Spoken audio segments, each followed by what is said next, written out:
O Livro dos Espíritos, Allan Kardec.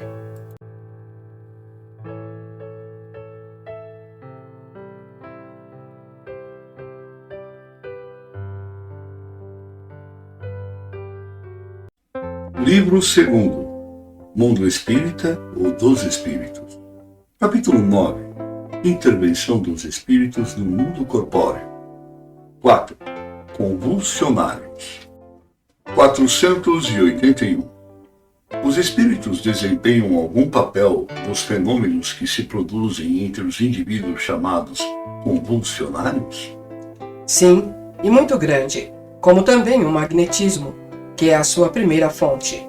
Mas o charlatanismo tem frequentemente explorado e exagerado seus efeitos, o que os pôs em ridículo.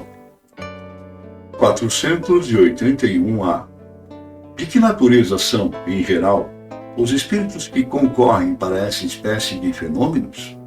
Pouco elevados. Acreditais que espíritos superiores perdessem tempo com tais coisas? 482.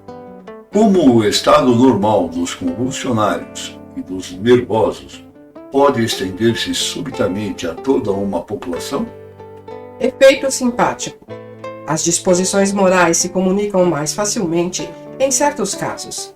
Não sois tão alheios aos efeitos magnéticos para não compreender esse fato e a parte que alguns espíritos devem nele tomar por simpatia pelos que os provocam. Entre as faculdades estranhas que se notam nos convulsionários, reconhecemos facilmente algumas que o sonambulismo e o magnetismo oferecem numerosos exemplos. Tais são, entre outras, a insensibilidade física, a leitura do pensamento, a transmissão simpática de dores, etc. Não se pode duvidar que esses indivíduos em crise estejam numa espécie de estado sonambúlico desperto, provocado pela influência que exercem uns sobre os outros.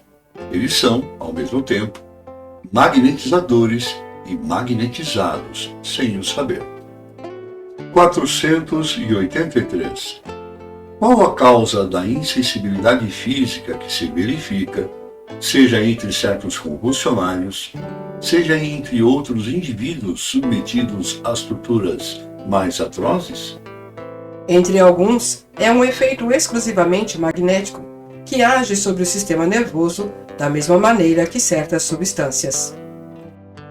Entre outros, a exaltação do pensamento embota a sensibilidade, pelo que a vida parece haver se retirado do corpo e se transportado ao espírito. Não sabeis que quando o espírito está fortemente preocupado com uma coisa, o corpo não sente, não ouve e não vê? A exaltação fanática e o entusiasmo oferecem muitas vezes, nos casos de suplício, o exemplo de uma calma e de um sangue frio que não poderiam triunfar de uma dor aguda, se não se admitisse que a sensibilidade foi neutralizada por uma espécie de efeito anestésico. Sabe-se que, no calor do combate, frequentemente não se percebe um ferimento grave, enquanto nas circunstâncias ordinárias uma arranhadura provoca tremores. Desde que esses fenômenos dependem de uma causa física e da ação de certos espíritos, pode-se perguntar como, em alguns casos, a autoridade os pode fazer cessar. A razão é simples. A ação dos espíritos é secundária. Eles nada mais fazem do que aproveitar uma disposição natural. A autoridade não pode suprimir essa disposição, mas a causa que a entretinha e exaltava. De ativa, ela a torna latente, e com razão para agir assim, porque o fato resultava em abuso e escândalo.